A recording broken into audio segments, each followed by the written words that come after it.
Good evening. Good evening. Thank you all for being here. Warm welcome to all of you from us at the Center for International and Regional Studies at Georgetown University School of Foreign Service in Qatar. I will introduce our speaker for the evening in a minute. Let me take care of some housekeeping points, if I may. I am delighted to see a number of new faces. If we don't have a way of getting a hold of you, there are sign-up sheets just outside. Please make sure you give us your name and email address, and so we can communicate with you for in the near future. A summary of tonight's talk will be on our website, cirs.georgetown.edu, within the week. And I am delighted to say that our next monthly dialogue is January 20th.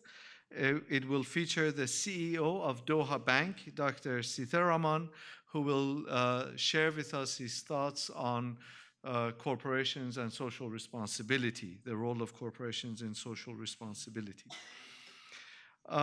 Tonight's talk is by Zahra Babar. Zahra is the Associate Director of Research here at CIRS.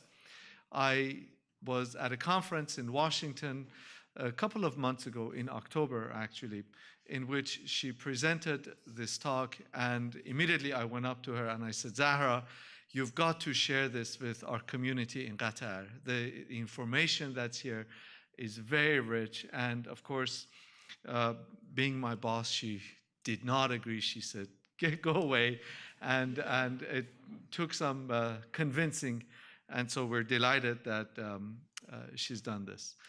Zahra holds a master's degree from JNU,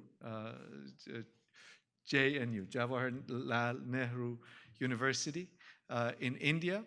She is the co-editor of a book called Migrant Labor in the Persian Gulf, and also the co-editor of a forthcoming book called Food Security in the Middle East. Her expertise indeed are issues of food security and labor migration and citizenship. Please join me in giving a warm welcome to Zahra. Thank you. Thank you, Sean. Thanks, boss. Good evening. Thank you all for being here today. I particularly want to thank some of the students I see in the audience. I know it's an intense period, they're in the midst of exams, so it's extra lovely to see them here.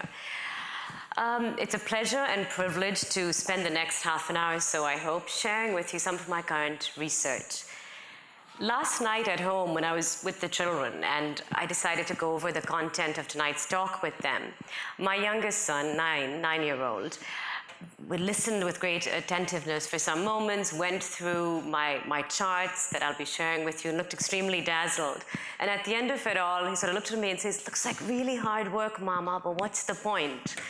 And it actually was a very apt question at that point, because I thought, rather than drowning everyone in data, I better try and give some context to what it is that I want to share with you, which is actually data.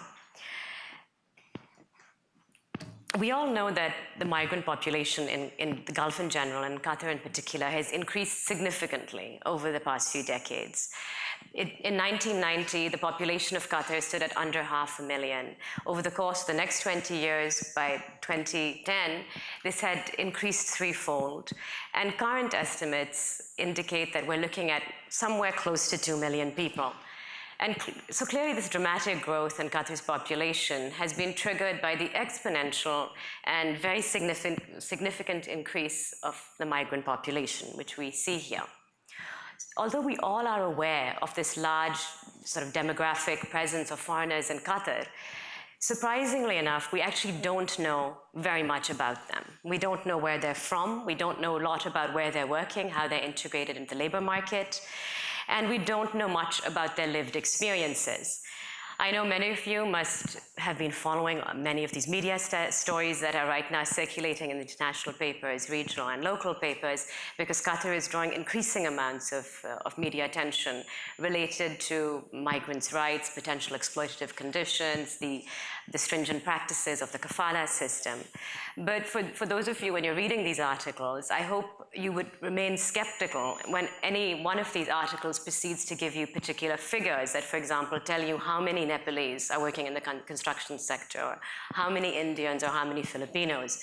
Because obtaining data in Qatar on national and ethnic compositions of the migrant population is a huge challenge. Any researcher trying to work on some aspect of labor migration in Qatar finds that data availability, data accessibility, and data reliability is very scarce.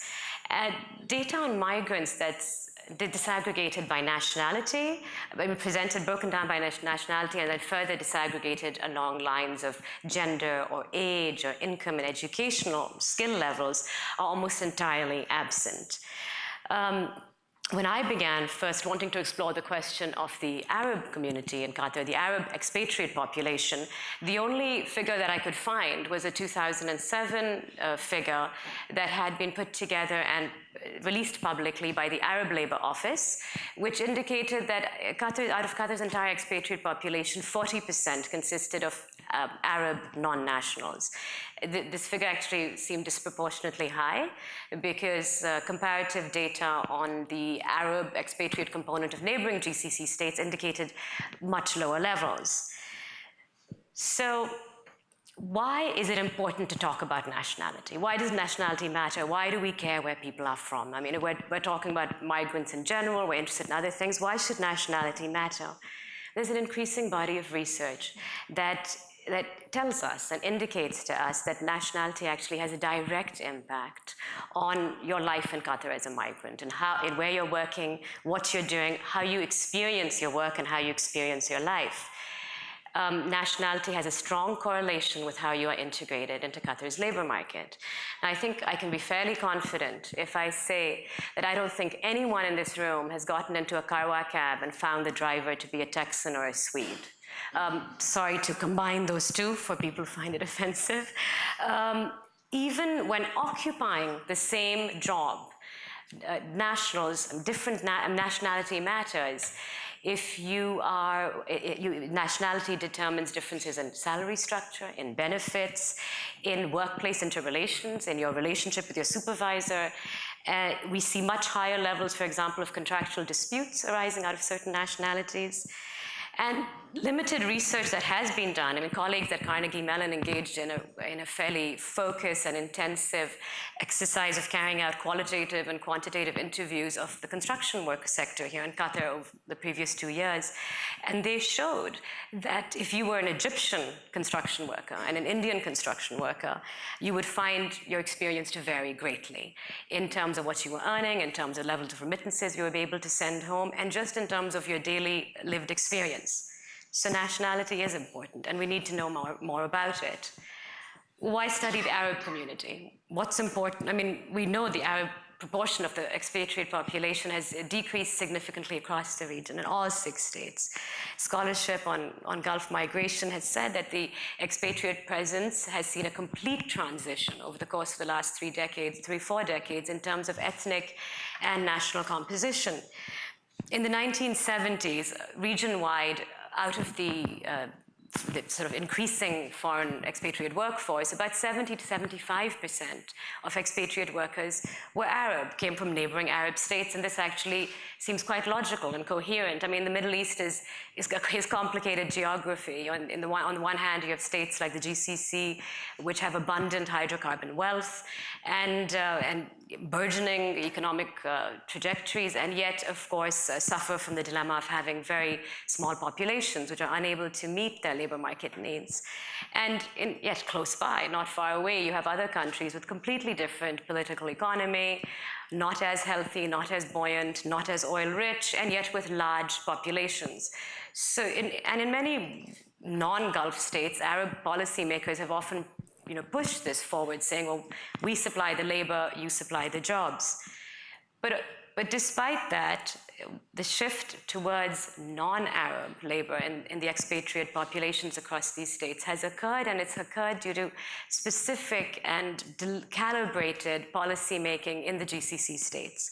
And these decisions have been driven by a combination of political, economic, and sociocultural factors.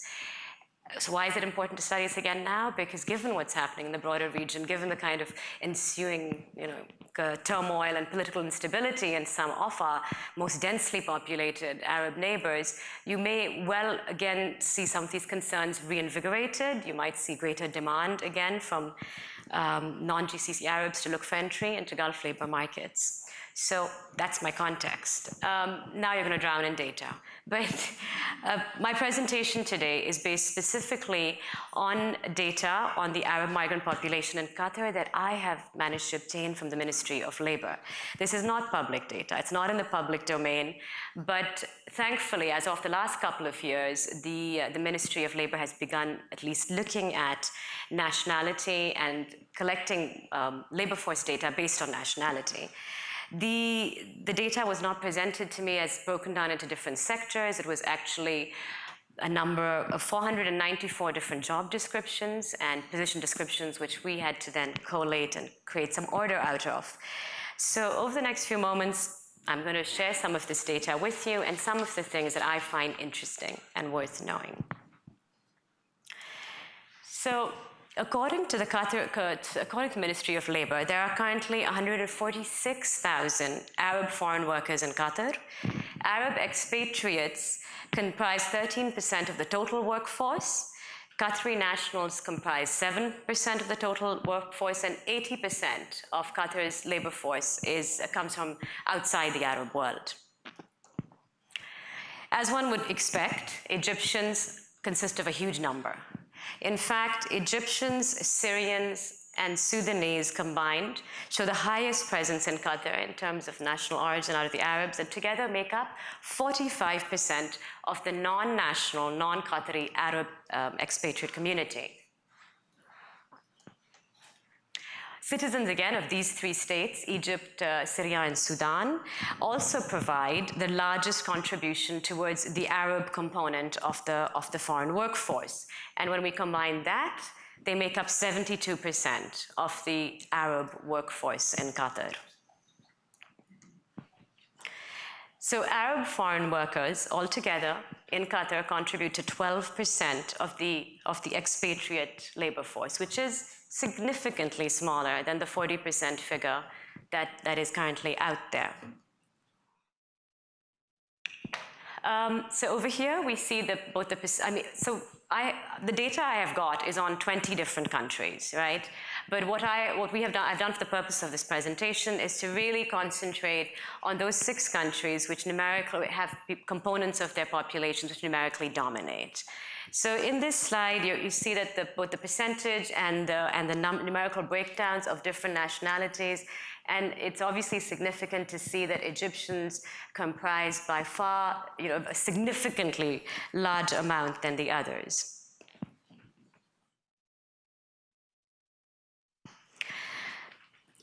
While 52% of resident Arabs in Qatar are active in the labor force and have jobs and contribute to the economy, the total population of the Arab expat population, as I said, was about 281,000. So actually, 48% of the total Arab population in Qatar is not contributing economically. It consists of children, housewives, students, dependents, basically, dependents non-working dependents. This again is significant and interesting because corresponding data for other nationalities in Qatar shows something very different. 48% of the Arab community here is non-working. Out of the Indian community, only 17% are non-working dependents. And out of the Nepalese community, 1%. So if you're a Qatari policymaker, you can kind of see why it might be more worth your time to actually get your labor from Asia. In Qatar, both state, citizen society are extremely concerned about the demographic imbalance and the increasing presence of foreigners outnumbering them. And so really what they're looking for is to have their labor market needs met without any incremental increases to the population. And so sort of having a comparative view, this also reinforces previous analysis that's been done, which says that Arabs move to the Gulf and like to move with their families. And that is verified actually through some of this data here. Additionally, the high percentage of dependents amongst the Arab migrant community, the Arab expatriate community in Qatar lends us to believe that Arab expatriates in Qatar are occupying jobs which pay them significantly more than Asians do. Because in Qatar, unless you earn a minimum of 12,000 riyals a month, you can't sponsor your family for a visa. So, more data. Again, I've restricted this to certain sectoral breakdowns, right? I mean, we have about 18, but these are the ones we have. The MOL data provides us with some understanding of what the occupational breakdowns are and where Arab nationals are placed in the workforce. Now, Arab expatriates obviously occupy positions across the entire labor market and work in many different sectors. They don't demonstrate a clear propensity towards just in one or two main sectors.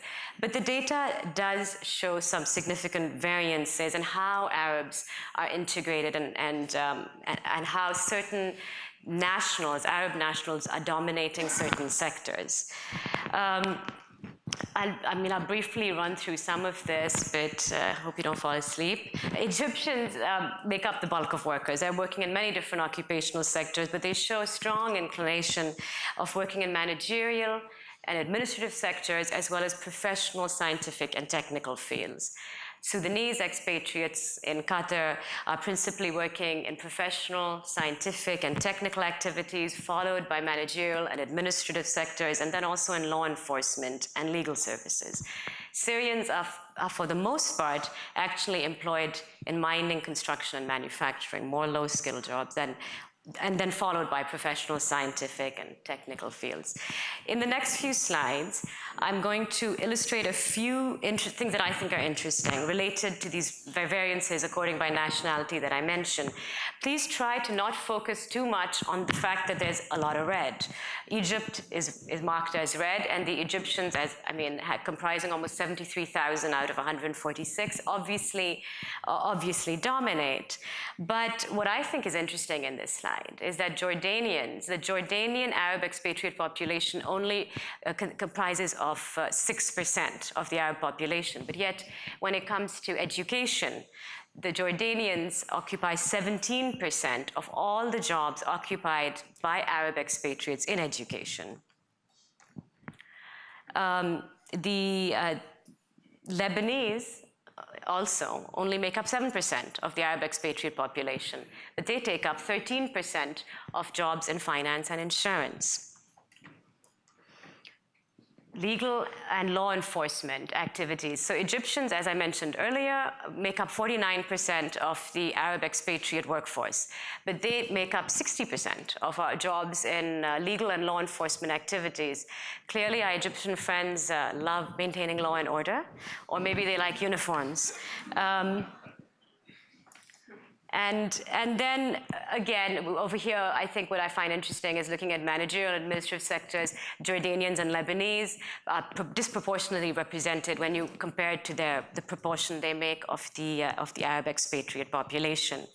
I'm just going to flip through a few others. I'm happy to go through these in detail, but there's just a couple other things, media and journalism, and these other professional, and scientific, and technical fields, and we're going to skip forward.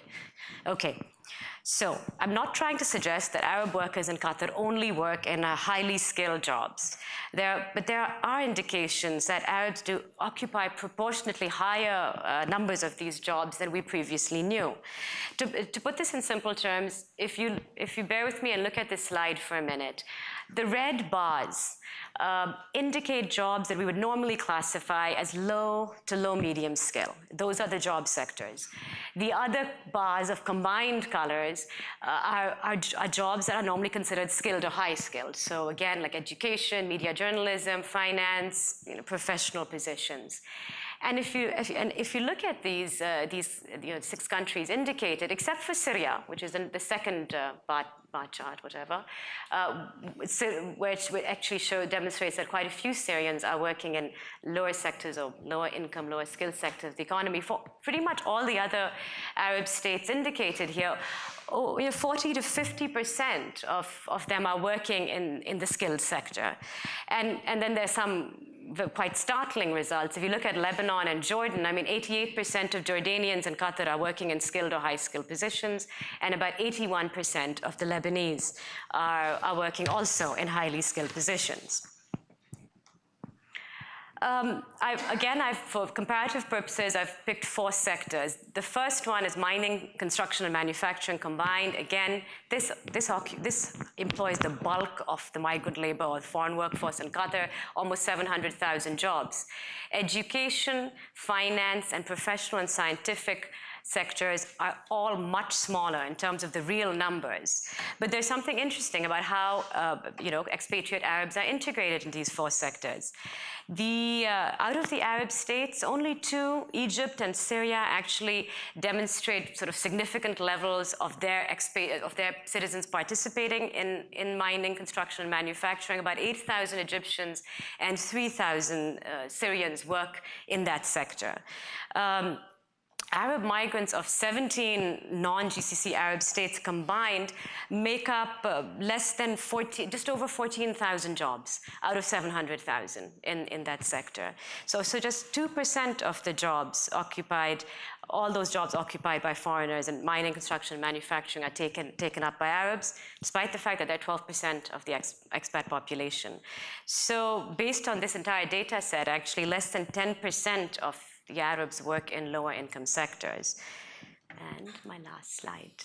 In this slide, again, I have those same 4 sectors. I've taken those 3 high skill sectors against the lower skill sector. And this is, I think, quite significant and interesting. Arabs comprise only 12% of the Qatari labor force, yet make up more than 20% of jobs in the educational sector, more than 95% of the jobs in finance and insurance, and over 89% of jobs in the professional, scientific, and technical fields. So a general interpretation of this data set, and I'm not fully done with my research, but it allows us to speculate that gradually over time, Arab migrants in Qatar populating lower income jobs have been replaced by Asians. And that in percentage terms, right now, we see Arab migrants and Arab expatriates occupying positions which are possibly higher income and certainly higher skill levels than the Asian counterparts. The causal reasons for this variation may well be because of the cultural and linguistic and other skills that Arabs bring with them, which are necessary for these positions at that part of the labor market. It's interesting to think about these things because Qatar is increasingly focusing on its need to move forward and develop what it keeps referring to as its knowledge-based economy. And many of the policy documents in Qatar regularly now talk about the need to retain and integrate the highly skilled and to recruit, integrate, and retain the highly skilled, and how to actually attract more skilled workers. This is significant because clearly the Arab expatriate population contributes a lot to those sectors. And there's a certain resilience that they have to maintaining these positions in these sectors. Of course, at the same time, there are a lot of political situations in the region which will also impact in Qatar and how it decides to move forward with its policy making. Thank you. That's it.